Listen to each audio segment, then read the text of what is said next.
కోమలి తన వయసు 21. అయితే ఈ అమ్మాయి విశాఖపట్నంకి చెందింది. హైదరాబాద్కి కొన్ని సంవత్సరాల ముందే వచ్చి ఇక్కడ మల్లారెడ్డి కాలేజ్లో బీఎస్సీ చదువుతుంది. అయితే తను తన బంధువుల ఇంట్లో మణికొండ చిత్రపురి కాలనీలో నివసిస్తూ ఉంటుంది.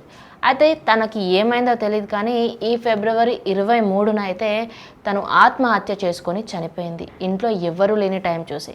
అయితే ఈ విషయం మరుసటి రోజు అంటే మంగళవారం వెలుగులోకి వచ్చింది. అయితే ఏం జరిగింది ఏంటి అంటూ వాళ్ళ కుటుంబ సభ్యులు ఆరా తీస్తున్నప్పుడు తెలిసింది ఏంటంటే ఆ అమ్మాయి ఒక వ్యక్తిని ప్రేమిస్తోంది. తన పేరు అఖిల్ రెడ్డి. ఈ వ్యక్తి వైజాగ్కి చెందినవాడు. అయితే తను ఒక యూట్యూబర్ అండ్ ఒక సాఫ్ట్వేర్ ఇంజనీర్ కూడా. అయితే వీళ్ళు గత కొన్ని సంవత్సరాలుగా ప్రేమలో ఉన్నట్టయితే తెలుస్తుంది. అయితే కోమలి పెళ్లి చేసుకుందామంటూ అఖిల్ రెడ్డిని అడుగుతూనే వస్తుంది. కానీ అఖిల్ రెడ్డి మాత్రం ఎప్పుడూ కూడా ఎస్ చెప్పలేదు, నా వల్ల కాదు అంటూ కొన్ని రోజులుగా కోమలిని దూరం పెట్టడం స్టార్ట్ చేశాడు. అవన్నీ తట్టుకోలేని కోమలి మనస్తాపనకు గురైంది. అంతకు ముందు కూడా అంటే 6 నెలల ముందు కూడా ఇలా ఆత్మహత్య చేసుకోవడానికి ప్రయత్నించింది. అప్పుడు వాళ్ళ కుటుంబ సభ్యులు అండ్ పెద్దవాళ్ళందరూ కలిసి తనకు కౌన్సిలింగ్ ఇచ్చారు.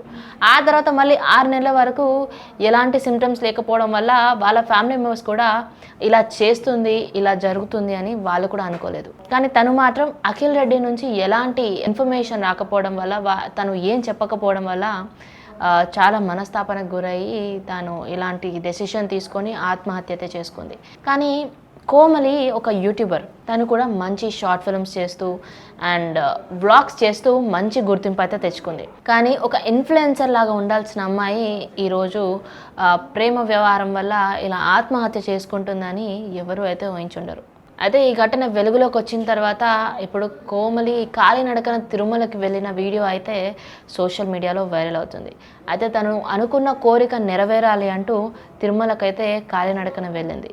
అయితే ఈ వీడియోని చూస్తూ తన వ్యూవర్స్ అండ్ ఎవరికైతే తను తెలుసో వాళ్ళందరూ చాలా బాధపడుతూ ఉన్నారు.